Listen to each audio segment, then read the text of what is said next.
Alright, hey, how's it going? We actually have another edited video for once, and it's going to be a bit different than our other challenge runs.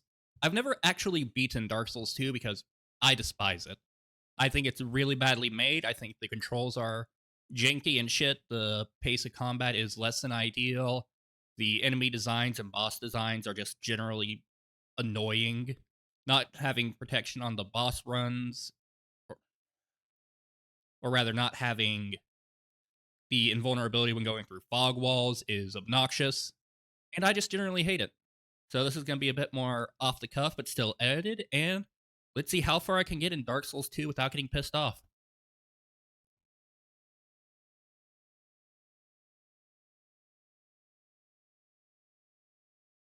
Alright, we got our title cards, Havoc Physics. Yeah, no, fuck this, I'm out. I can't do it. Fuck this game.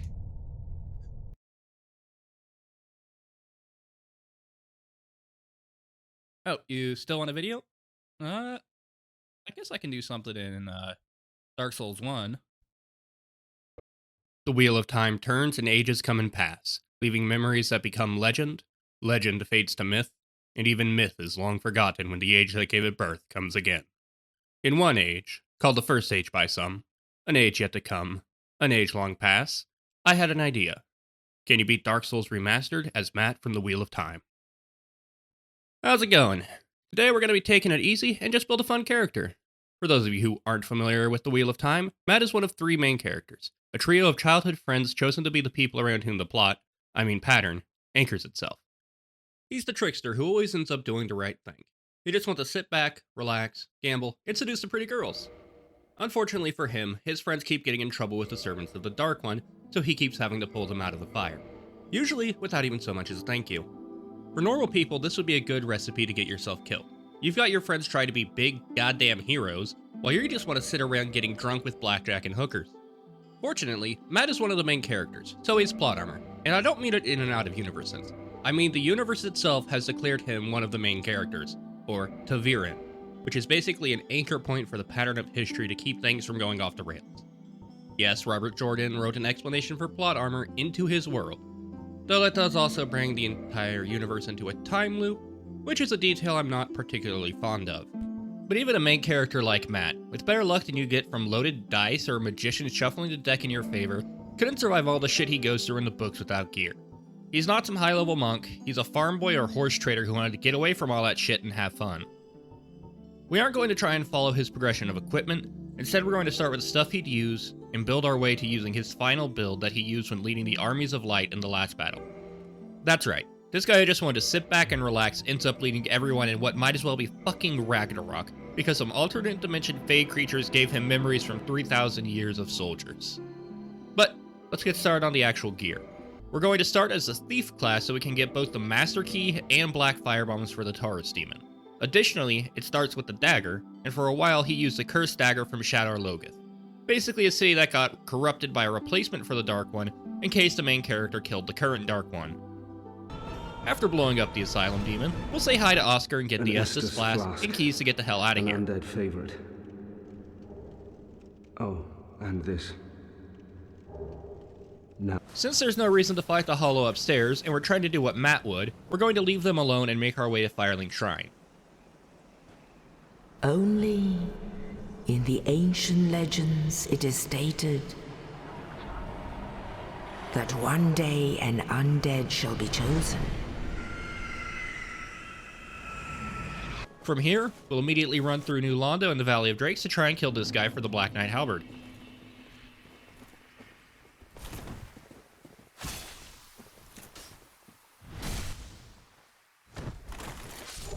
Oh damn, we must have match luck. He dropped it on the first try. One sec while I delete a couple paragraphs from the script. Due to the hefty stat requirements for it, we're gonna have to get a lot of souls to be able to even two-hand this thing. First off, I stab Havel in his 37 kidneys to get his ring.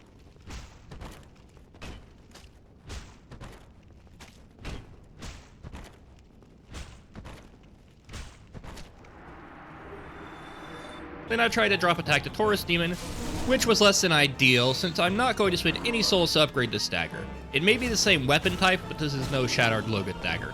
That thing was one-shotting everyone and had a badass ruby in the hilt. Just ignore the whole curse that'll turn you into a paranoid asshole and kill you a bit, and it's the perfect weapon. Anyways, we kill the Taurus demon and meander our way up to the Titanite demon under Andre, who I quickly decide is not worth fighting yet, and instead say hi to our good blacksmith and head up. From Andre's basement, our first goal is going to be to kill this guy, which takes a while.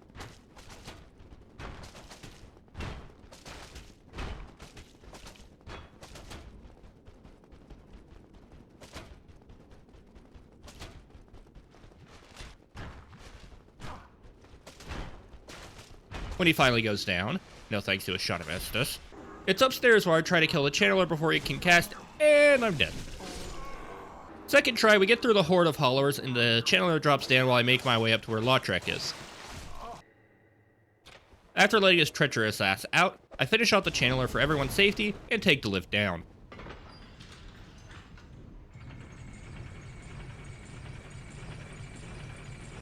Back at Firelink, I say hi to Petrus so we can do Rhea's questline, as Matt would never leave a decent woman in danger if he could do something about it. After that, let's look at Lautrec. We've got two options. We can kill him now and not lose the Firelink bonfire, won't have to deal with his friends, and won't have to fight him fair. Or we can deal with all that bullshit. Well, I made my choice. Also, Matt heard him muttering to himself about his plans to kill the Firekeeper. Wouldn't it be out of character to kill someone for planning to do evil to an innocent woman? Hell, in the third book he went halfway across the continent, and then went through the range for hours to protect 3 women who were generally bitchy to him just because it was the right thing to do. Unfortunately, we're still not quite strong enough to two-hand the Black Knight halberd, so it's off to push these gardeners down to their deaths and the Moonlight Butterfly. I can't really make a good comparison between this and anything from the books. You could say it's kinda like a Drakkar, but those tend to go into melee range, and Shadowspawn, basically the monsters of the Wheel of Time, can't use magical attacks. Best comparison I can make is that we change up our strategy after the dagger proves ineffective, but chunking a bunch of explosives proves very effective. Oh look, we can finally wield our primary weapon! Let's go give Andre's pet Titanite demon a visit so we can get to +1. Holy shit, that damage! Also, it uses Twinkling, not Demon Titanite. I was gonna try and get fully upgraded before the gargoyles, but let's go pay them a visit. Shit, 3 hits for number 1? This thing is crazy! I'm guessing the scaling makes it fall off later in the game? It did not. Before we go to Quelaag, let's see what this thing does to Stray Demon. How have I been sleeping on this thing for 10 years? First try Stray because apparently the Black Knights were given fucking super weapons. I grab the doll and rusted iron ring before taking the back door into Blighttown. I make a detour to get a Firekeeper soul. Don't ask how long it took. From there, I head to bully Quelaag until she introduces me to a brand new attack, Lava Farts. While it was a bit annoying to die like that, I've never seen that move before. And one thing I love about doing these weird runs is just seeing things I haven't before.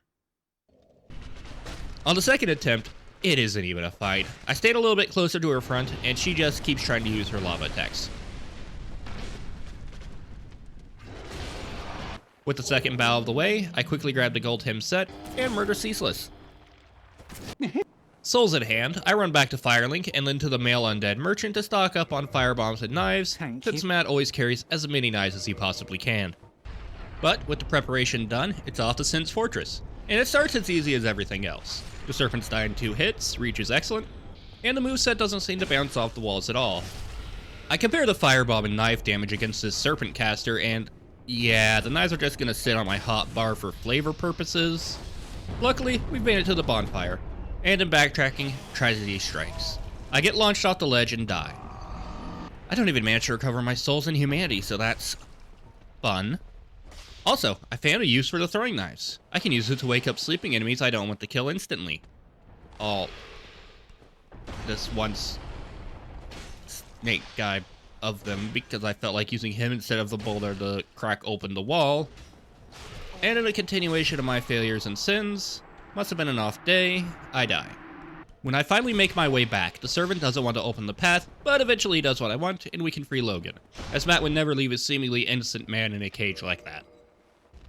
After that, it's time to kill the firebomb giant, who has a fucking seizure, but then curls up in a ball and doesn't do anything while I kill him. I feel kinda bad for the poor guy, but he'd be annoying in the Iron Golem fight. Speaking of which, I knocked the Iron Golem off and this thing is just insane. So to keep things interesting, as apparently the weapon I chose for aesthetic is one of the most OP in the game, we'll just have a montage of progress and boss kills while I talk about some of Matt's greatest hits until something interesting comes up.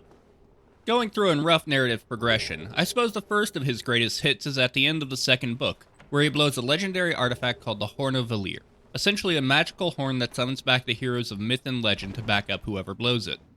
With their help, he and his friends survive getting caught between two armies as they're about to clash. Having the heroes of legend wearing their full suits of plot armor back you up is kind of overpowered. But it doesn't really go into much detail on his actions during that battle, as it is more focused on the main character dueling one of the primary villains in the sky above that battle. Next, while recovering from being exposed to that corrupted dagger I mentioned at the start of the video, while using a quarterstaff he beat two very skilled swordsmen in a duel in order to win a bet with them to build a starter for gambling his way to all the money he'd ever need. Especially to get out of town, as he's currently stuck in the main city of the all-female magic users who have a terrible reputation due to their habit of trying to pull the strings of the whole world, and who he in particular wants absolutely nothing to do with. Later on in that same book, he breaks into a fortress that has never fallen in 3,000 years, using fireworks as ye olde breaching charge to get in to save a few of his friends who are being held there by one of the Dark One's foremost lieutenants from shortly before the fortress's construction. And the girls didn't even have the decency to thank him for it. I'm not sure why I decided to do the Archives dungeon skip, but I did. It took way longer than just going through the dungeons would have, but after that things were pretty tame.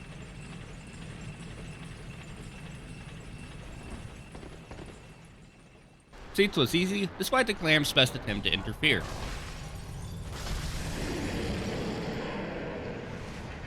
After that, it was off to the Four Kings, and the only annoying part of this was getting up to Ingward through the hordes of ghosts snow-clipping to attack me, versus just shooting him. Unfortunately, we're trying to play how Matt would, so that's off limits. For the Four Kings, I put on Havelset, as during the last battle, Matt did put on armor when it seemed prudent, despite usually not fighting in armor.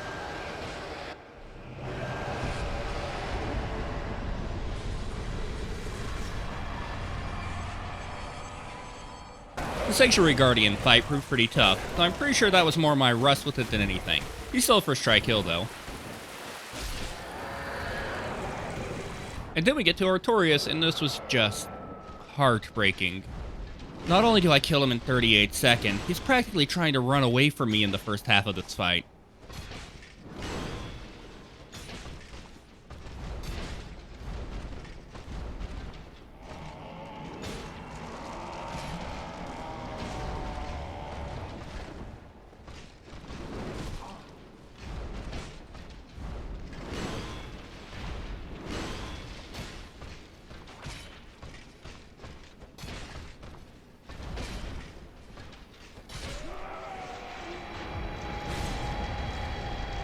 With Artorias dead, it's the same trip through the DLC. I give Kieran Artorias' soul and go say hi to Goff. After that, I free Sif and farm a fuck ton of humanity from the humanity sprites in the Chasm of the Abyss.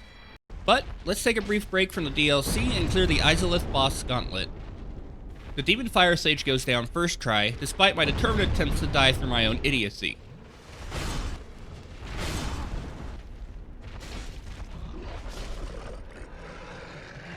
Demon Sentai Pad barely lasts long enough to be worth mentioning, and I actually managed to firebomb Cheese Beta Gimmicks. Though in trying to kill it with the halberd, I nearly died to its fire pillar spam. Not really an interesting fight, but I was pretty stoked about pulling off the cheese. Ah, that was a nice break from the DLC. Let's take a look at Calmy. Maybe I'll even cut off his tail. Nah, I don't quite hit high enough on him. I know I'm repeating myself, but this thing is fucking broken. Even with him pulling off the grab to make me take more damage, he goes down on the first try. For DS3, I'm gonna have to try and find a weaker Ashendarai. Hopefully at least Mance won't be a cakewalk. Okay, good. At least one boss is gonna give me trouble. The biggest problem I have with this fight is just spacing his attacks.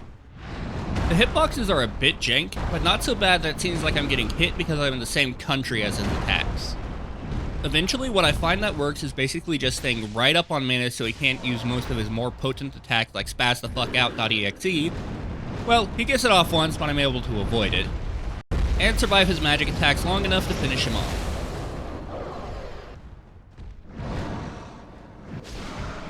With the DLC done, let's just clean up a few more bosses. Gaping goes down pretty much instantly. After that, I run through the painted world, but we're actually not going to kill Priscilla. One of us Matt kills a thou couple art women not. in the books, but If every thou time it weighs hast been heavily on his stepped into soul, this and he swears world, never again. Plunge down from the plank and hurry home. If thou seekest I, thine desires shall be requited not.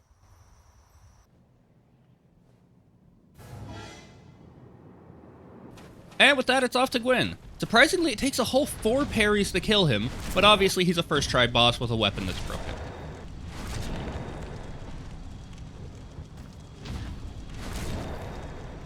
But with Linking to Flame, we've shown that yes, you can beat Dark Souls as Matt because his weapon is fucking overpowered. Thank you all very much for watching. I hope you enjoyed, and if you did, please like and subscribe, as we're not done with the Wheel of Time. Next week we'll be playing through as another main character from the books. Hopefully I'll see you there.